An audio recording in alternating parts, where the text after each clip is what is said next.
Hello and welcome to New Filmmakers Los Angeles in partnership with Movie Maker magazine. My name is Danny DeLillo and we're here at the Cambridge Los Angeles showroom in West Hollywood. I'm here with Garry Crystal with his movie, The Fox and the Rabbit. Let's take a look at a clip. Don't worry, Dad. Later on, an investment banker came in. You know exactly the type I'm talking about. Just made a big deal. Really wanted to splash out. Okay, Mr. Drummond, I need to measure your chest, so if you could open your arms up for me. Good. Are you okay? Fine. Just got something caught in my throat. Now, what size waist did you say you were? 32. Garry, congratulations on your film. Thank you. The Fox and the Rabbit was such a wonderful treat, and thank you for coming all the way over from London to be here in Los Angeles with us to show your great story.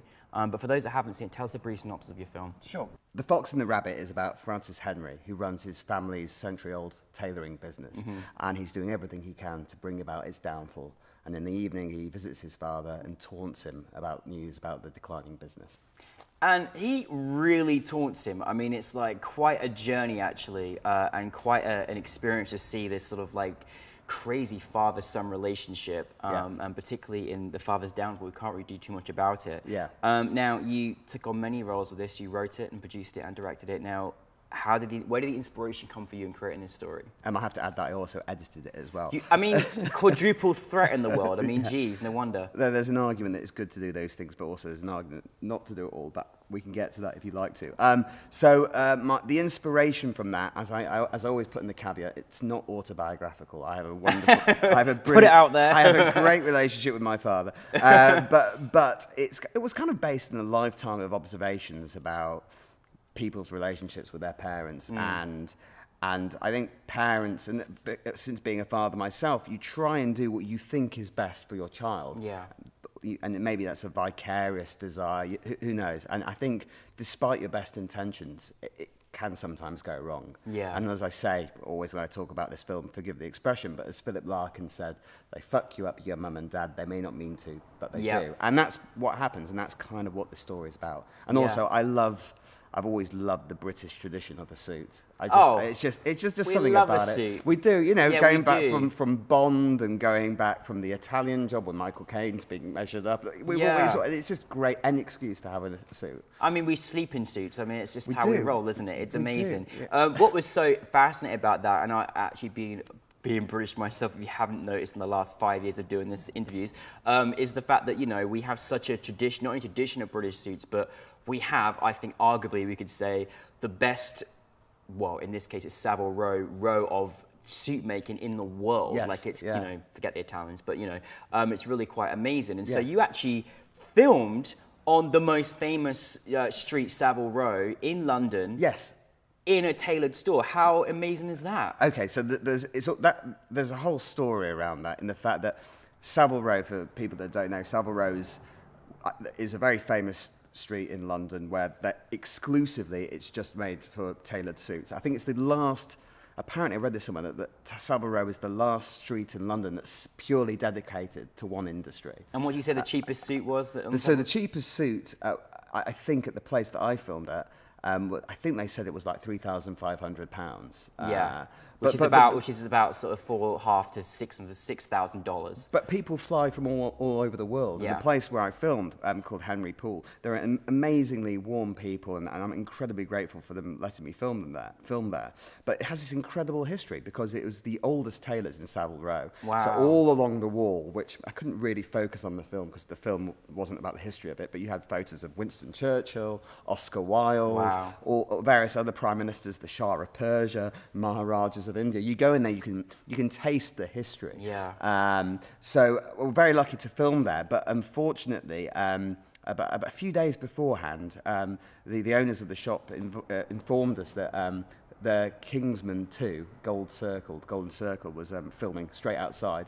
And doing damn them, hey? Damn them. Yeah. Damn blooming Matthew Vaughan and Colin Firth. But they literally had blocked off the whole street. Wow. And it was all happening on the same day. But what the consequence of that was that we were able to park all our vehicles on that road, which would be impossible to close down otherwise. And they accommodated us, so it played very well. Oh, that's amazing. So thank you, Kingsman 2, for that. Yes, thank you, Kingsman 2. Thank you, That's wonderful. Yeah. The story is as well. It's like I'm always fascinated when you have to sort of like go back in time, and you took. From the journey of when he was a little boy, the son of a little boy, to where he was today. How do you do that as a transition, as a writer and as a director? How do you kind of like try? Was there certain things that you do to kind of sort of show that gap, aside from the fact he looks younger? Right. But you've got to also change the age of the father as well. Yeah, I mean, it's a combination of, obviously, you've got to think physically makeup, right? Simply just got to age. So David Westhead, who plays Francis' father, he's naturally grey, so we just kind of detect. There's that simple thing. But I think there's subtle things that you can do. So we gave a very kind of like bronze look to when you go back to when Francis was 6. A lot of it's done in the grading, and then as he gets older, when Francis is about 13, that's kind of set in the 80s. So that was given a more kind of 80s retro feel. Yeah. And it was always a slightly saturated look, but that's always a clever technique you can do in the, not me being clever, but people do it in post-production. If you add in a little color or a certain look, subconsciously it taps into the audience's imagination. No, I mean, it did mine. I was completely in the 80s. It was like amazing, but I think it was also great because when you go back in the story of understanding why he's doing what he's doing, you sort of get it, because he obviously had a very demanding father, and but again, in between all of that, there was love there, but it was just it's just like you say, like Philip Larkin's quote, it's they mess you up. Well, I think that's the thing with like parents and children, is that all parents will always love their children unconditionally. Deep down inside, that there's always something there, and you might have the most explosive relationship, but there's always going to be love, and I think that's why I think a lot of people relate to that, because it's kind of compelling to see. Oh my God, this is how extreme people's relationships go. And I think one thing as well that was so particularly traditional in Europe and certainly the UK was that back not so many years ago, it was just common, if a father had a business, a son would take it over. And now we're in a world now where a lot of people aren't doing that, and that must be kind of a hard dynamic to realize, because clearly, it feels like the son doesn't want to do that job. He could quite happily be somewhere else. But that's also kind of showing the modern day of almost today, really, where it's not really happening, where it's father and son continuing on as well. Absolutely, yeah. What was kind of some of the biggest challenges you had in creating the film, aside from Kingsman 2? I think the biggest challenge in making a short film is actually just getting the impetus to do it, because I think a lot of people say, I'm going to make a short film, and they never get to do it because they're so frightened by the prospect of doing it. And for me, the thing that was frightening about making it was the fact that my day job is as a freelance documentary editor. So I don't a very good one at that, just letting you know, Thank you. So I work on that during the day, and then I have to work on it in the evening. So the challenge was fitting that in. I'd have a full day's work, come home, see my wife and kids, and then I'd have to work on it in the evening. And I work with a brilliant line producer called Jana Rydell, and I'd literally have to step out of the edit suite at lunchtime to go and get my sandwich or whatever, and literally say, right, okay, I'm sorry, no time for quick chit-chat. Okay, what do we need to talk about? Great, got the location. And so that was a challenge in itself. And one of the locations that we filmed at, well, this is going up public, so I can't explain too much, but there was someone that was not that happy about us filming there and did everything they could to make their opinion known to us, but we still did it. Yeah. So, well, good for you. Good for you. Against all odds. No, I love it. But it's independent filmmaker, when you're trying to, you say you got a full-time job as a documentary filmmaker, you're trying to fit everything else in between. But it looked beautiful as well. It really did. And you also, for a short film, you had a lot of different scenes in there as well. Yeah. Well, first of all, the look is all down to the director of photography, Gareth Munden, really great, who I've just worked on with my latest short film, and I'm about to work with him again. And he's absolutely brilliant, and his whole team were absolutely incredible. So I'm very proud of it. It's got a very strong filmic look. Yeah, and I think that's down to Gareth. And obviously we planned it all together. So yes, and I've forgotten what the original question was because I'm jet lagged. It's okay. Just I want to say in remarks to that, it's actually amazing, Garry, how you've you know it's quite a day when you've been over here. It's been over here for less than a few days, and you know in that respect, what is it like? You know, kind of like coming from the UK. Obviously, this was a part of Brit Week and part of the British Cinema program. Really great. Ironically, Norwegian Airlines were people that flew you in for this event. Meeting the British Consulate General, going to the event last night at New Filmmakers LA. Being here today, it must be a bit of a whirlwind. What has your New Filmmakers LA experience been like in your jet lag, jet packed last couple of days? It's been amazing, and I think New Filmmakers Los Angeles is just a brilliant program festival. I'm not saying that just to schmooze you. I genuinely think it's brilliant, and Thank you. It's been brilliant to meet people, and I think you were saying this, and I think that's a really important thing is that that you can't meet enough people. You never know what that relationship could lead to. So I think that's one thing that I've taken away from from the reception at the consul's residence. Until today, we've all got to know each other, the people doing it, and hopefully maybe we might work together or we'll just hang out again. It's just it's been brilliant to be here. And what's amazing about Los Angeles is that it's an industry city, and while the UK has got an excellent film industry. It's nothing compared to what's here, and it's just nice to be somewhere where everyone, eats, sleeps, breathes movies, and it's contagious. I love it. It is really contagious. Yeah, it will not rub off. You'll just keep it. It's a disease we all deal with, and we all enjoy it. What a lovely disease to have. What a lovely disease for us to have. But it's a real pleasure, and it's true, and it's obviously there are so many different British people that kind of do what you do, and they have a film here, and they go back to England and do something as well. Is that something you kind of like to do more things in Los Angeles? Do you feel possibly?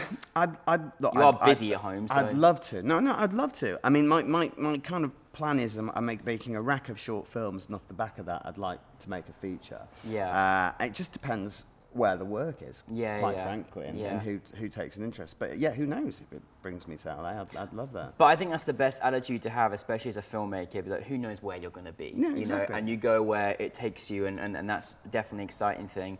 What have you kind of learned from making this particular short film after making it and looking back on it? You're never going to achieve everything you want to achieve. I think that's that, and I think you can never plan too much for making a short film, and I think when you're making a short film, you should always be grateful because every person on that film is doing it as a favor for you. They're not going to earn anything from it, or if they do, it's not nothing like they're used to. So they're committing because they believe in your vision. And that's an incredibly humbling thing if you think about it, because you go onto set and you've got 30 people and they're all doing this because they believe in your script, and so you should always be grateful and always be kind to people. And I think if you do that, then you'll work again with people, especially if you'll make a great team. And I'm very lucky that the people I work with are amazing, and I'm working with many of them still now. So that's what I've learned. That's exactly. I love to hear that. Being grateful and kind to people, and I've always believed in that because whether you're working with these people today or you end up working with them in 2 years' time, I really think that's just.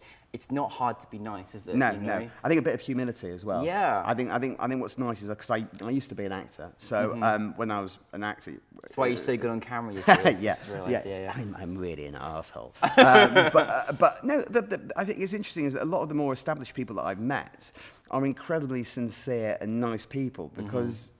There's no reason to have an attitude because today's success could be tomorrow's failure. So there are those people who are kind of, drunk on success and carry themselves around like they have this air of importance, and then tomorrow they're forgotten about. So you never know when your luck's down. And, to be honest with you, that shouldn't be the incentive. But I agree with that. I think sometimes people can kind of rest on their laurels and think, wow, I'm going to be in this TV show forever. It's going to last forever. Well, every TV show will end, no matter how fantastic it is. And, you're only as good as your next job, right? Yeah, exactly. I mean, but that actually shouldn't, worrying about your future shouldn't be the incentive to be nice to people. No, you should be nice to people regardless. I know that sounds incredibly sanctimonious.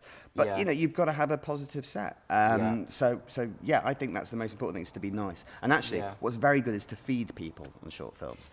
Feeding people is important. Exactly. And making sure, and I was very, very lucky that my father-in-law wanted to support me making the film, so he sponsored the catering for the short fantastic. Film. And he got this team of all his mates. So we had this a catering team comprised of people in the late 60s, early 70s. Amazing. And they enjoyed the food like serving it nearly as much as they enjoyed it, just helping themselves to it. But it was great. But that was great. That was very funny. Don't you always just want to work on a set with Garry, basically? Everyone's going to appreciate it. Everyone's going to be well fed. Join me. You know, so me. Yeah, most definitely. Garry, it's a pleasure to have you here and to be here. And thank you so much for sharing your film. For those that haven't seen The Fox and the Rabbit, I'm sure there is ways in which we can make it available to you. But thank you for coming all the way over from old Blighty to be with us today. Thank you for having me here. It's been brilliant. And what's next for you? You're about to go off and shoot a documentary. Well, I'm editing a documentary at the moment for Channel 4 about Jeremy Corbyn, but I'm in pre-production for my next short film, which is called Still Waters Run Deep. Wow. Still Waters Run Deep. Wow. Which is very dark, and it's kind of like a black comedy. But it's about a woman with OCD who's trapped in a lift with a guy who's just attempted suicide. Oh wow! So it's going to be an interesting challenge, that one.